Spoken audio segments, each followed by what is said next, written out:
지금 예배합니다. 1월 26일입니다. 오늘 하나님께서 우리에게 주시는 말씀은 민수기 19장 1절에서 22절까지의 말씀입니다. 조금 길지만 우리가 말씀을 읽는 것만으로도 은혜를 받는 시간이 되었으면 좋겠습니다. 천천히 함께 읽겠습니다.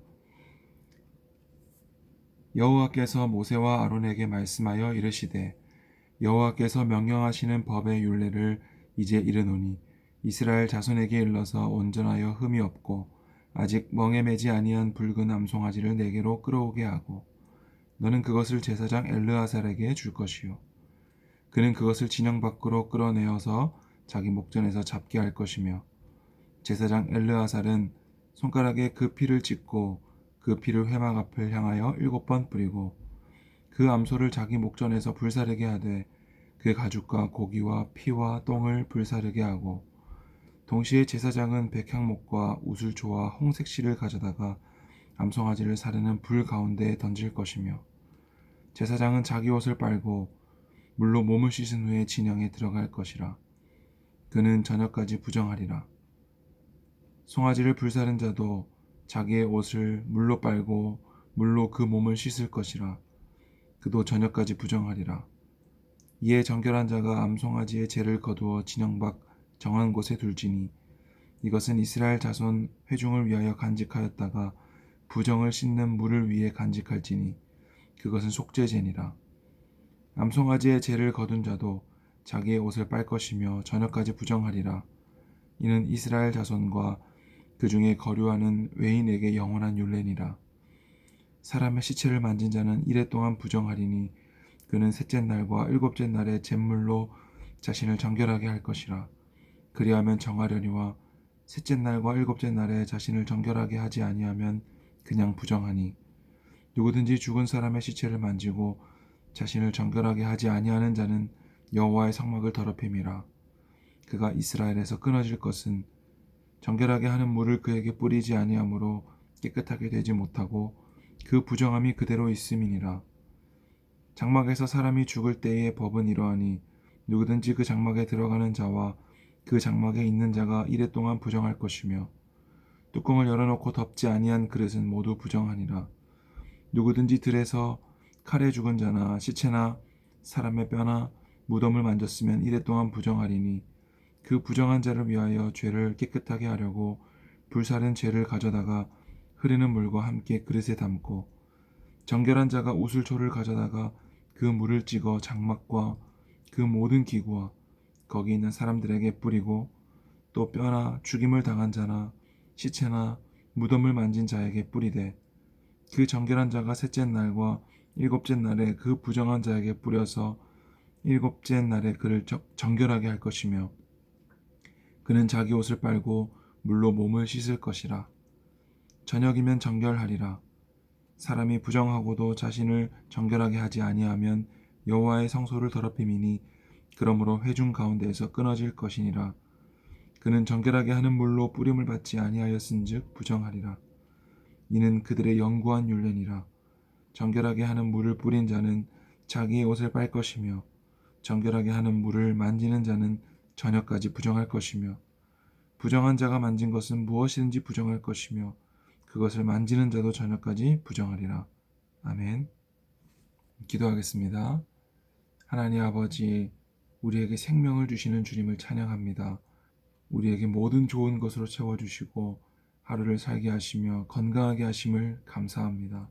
때때로 부족함도 있고 연약함도 있지만 그럼에도 불구하고 여전히 살아 주님을 찬양하게 하심을 감사합니다. 오늘 하루 우리에게 주시는 말씀을 통하여 주님 곁으로 한 발자국 더 나아갈 수 있는 우리가 되게 하여 주옵소서. 예수님의 이름으로 기도합니다. 아멘. 오늘 말씀에는 이스라엘 백성들이 어떻게 하면 부정해지고 어떻게 하면 정결해지는지에 대해서 말하고 있습니다. 특별히 부정한 자들을 대신해서 제사를 진행하는 제사장들이 어떻게 제사를 드리고 있는지를 말하고 있습니다. 3절부터 나오는데 암송아지를 가져와 진영 밖에서 잡아서 그 피를 손가락에 찍고 그리고 7번 그 피를 뿌리고 그리고 각을 뜨겠죠. 그리고 그 가죽과 고기와 피와 똥을 불사르고 그리고 백향목과 우슬초와 홍색실을 그 불 가운데 던지고 그리고 제사장은 제사를 마친 후에도 자기 옷을 빨고 몸을 씻은 후에야 들어올 수 있고 그렇다고 바로 되는 것이 아니라 저녁까지 부정하리라. 왜 이렇게까지 하는 걸까요? 정결함과 부정함, 죄 있음과 죄 없음 이 사이에는 이렇게 복잡하고 한 생명이 죽어나가고 그리고 가죽과 피와 똥이 사방에 튀는 이런 더러운 또 부정한 일들이 있어야만 부정이 정결하게 된다라는 것을 말하고 있습니다. 그리고 이 모든 죄를 담당했던 제사장들, 레위인들도 동일하게 부정하게 되어서 온몸을 깨끗하게 씻고 자기 옷을 다 빨고도 저녁까지는 부정한 채로 이스라엘 백성 안으로 들어갈 수 없었다는 거죠. 그리고 또 11절에 보니까 사람의 시체를 만진 자는 이래 동안 부정하리니 사람의 시체를 만진 자도 7일 동안 부정하다라고 이야기하고 있죠. 그래서 시체를 만진 자가 정결해지려면 어떻게 해야 돼요? 셋째 날과 일곱째 날에 잿물로 자신을 정결하게 할 것이라. 이 시체를 만진 자는 하나님께 나올 수 없죠. 그래서 만약에 그대로 하나님께 나온다면 여호와의 성막을 더럽힘이라. 그는 이스라엘 백성에게서 끊어질 것이라 라고 말하고 있는 것입니다. 그래서 선한 사마리아인의 비유를 보면 제사장과 레위인이 강도 만나서 죽은 것 같이 누워있는 사람을 그냥 지나치잖아요. 그것은 그 사람들이 나쁜 사람이어서가 아니라 그들은 하나님의 율법을 지키기 위해서 그 시체를 만질 수가 없는 자들이었어요. 제사장이고 레위인이었기 때문에 그들이 부정하게 되면 제사를 지낼 수가 없잖아요. 그래서 길바닥에 쓰러져 있는 저 시체와 같은 사람을 만질 수가 없는 거예요. 그들은 율법 때문에 하나님 사랑과 이웃 사랑을 실천하지 않은 거예요. 그래서 그들이 나쁜 사람이어서가 아니라 그들의 율법으로 말미암아 그 사람을 도와주지 못했다라는 거죠. 그런데 선한 사마리아인은 그 사람을 가서 도와주고 상처를 치료해주고 그리고 여관에 데려다 주어서 쉬게 하고 그 모든 비용을 그가 다 지불하는 거죠. 거기에 대해서 하나님은 이 선한 사마리아인과 같은 사람이 바로 율법을 지킨 자다. 왜냐하면 율법에서 가장 중요한 두 가지가 하나님 사랑이고 이웃 사랑이기 때문이었죠. 그러니까 어제 말한 11조도 하나님을 사랑해서 하는 것이지 율법을 지키기 위해서 의무적으로 하는 것이 아니다라는 거죠. 기독교 신앙에 그 무엇도 의무라는 건 없습니다. 하나님께서 자격 없는 자에게 값없이 베풀어 주신 은혜에 대한 사랑과 감사의 표현이어야 되는 것이죠. 그래서 바울은 인색하게 드리는 헌금 하나님께서 받지 않으신다라고 이야기해요. 억지로 드리는 거 하나님 받지 않으신다라고 이야기해요. 그리고 구약 성경에 말라기 성경에 보면 저들이 가져오는 11조와 헌금들 더 이상 나에게 가져오지 못하게 하라라고 하나님께서 울부짖습니다. 그들의 가증한 헌금과 가증한 예배를 내가 더 이상 괴로워서 받을 수가 없다라고 말하는 거죠.